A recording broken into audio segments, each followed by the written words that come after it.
بسم الله الرحمن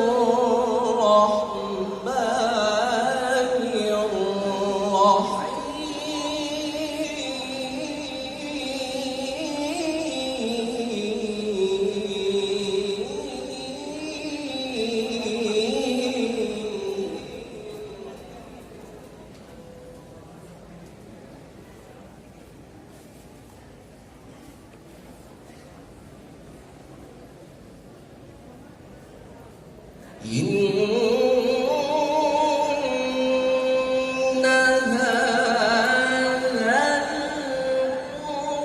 القرآن يهدي للتي هي أقوم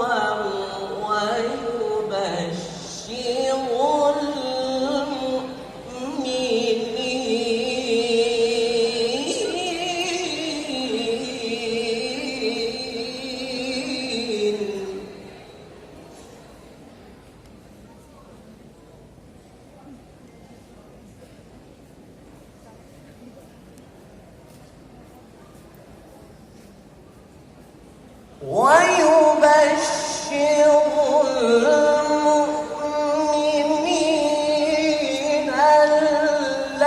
الذين يعملون الصالحات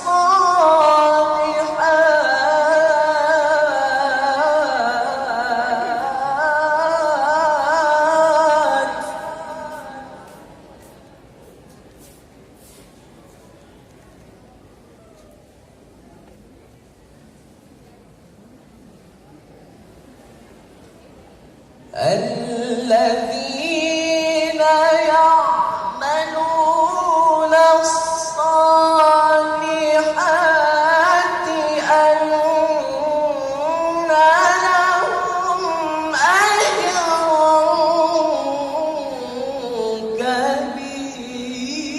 كبيرا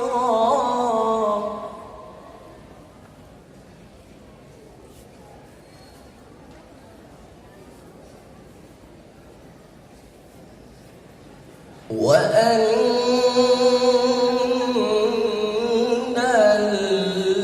الذين لا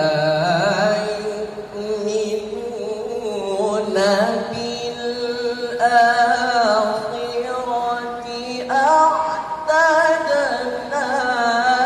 لهم عذابا أليما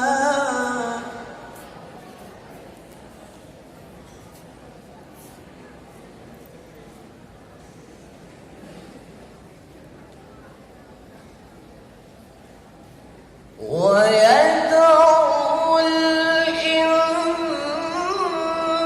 الإنسان بالشر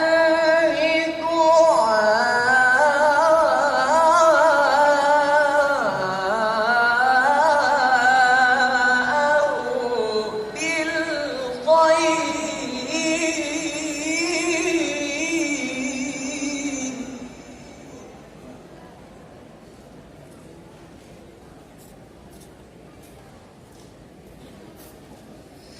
وكان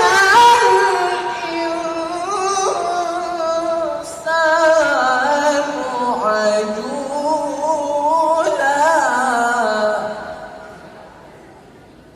وكان الإنسان عجولا صدق الله العظيم.